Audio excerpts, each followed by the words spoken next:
You so-called blacks, Hispanics, and Native Indians are the Israelites of the Bible, according to the curses of Deuteronomy 28.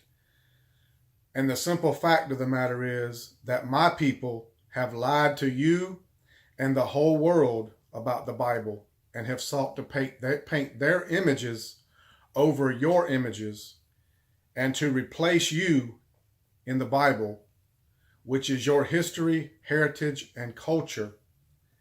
Now I want to go into Deuteronomy chapter 28 and read. This is Moses talking to the children of Israel after they've come out of Egypt bondage. This is Moses talking to the children of Israel. Deuteronomy chapter 28, verse 1. And it shall come to pass, if thou shalt hearken diligently unto the voice of the Lord thy God, to observe and to do all his commandments, which I command thee this day, that the Lord thy God will set thee on high above all nations of the earth. Here he is talking to the Israelites. The second verse, he begins to go into the blessings that would be put on the Israelites if they would keep the commandments. That says that they'd be blessed in the city, blessed in the field, and basically blessed in everything that they would undertake to do. They would lend to other nations, but not borrow, things of that nature. But in verse 15 of Deuteronomy chapter 28, it says, but it shall come to pass, if thou wilt not hearken unto the voice of the Lord thy God, to observe and to do all his commandments and his statutes, which I command thee this day, that all these curses shall come upon thee and overtake thee.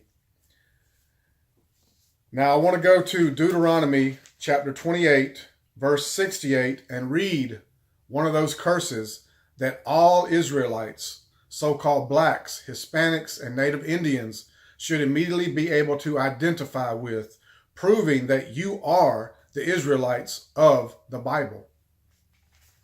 This is Deuteronomy chapter 28, verse 68.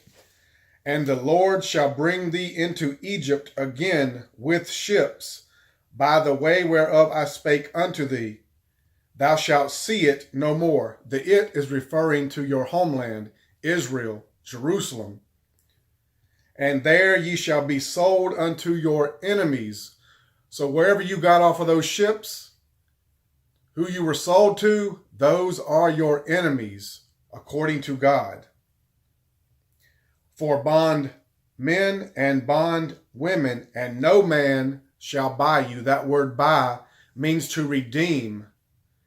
And many have came and tried to redeem the Israelites. Marcus Garvey tried and failed. Malcolm X tried and failed. Martin Luther King Jr. tried and failed.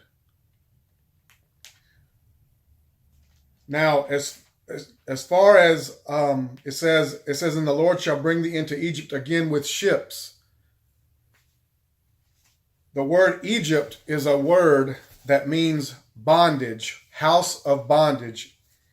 It is a Greek word. The Bible explains and proves itself.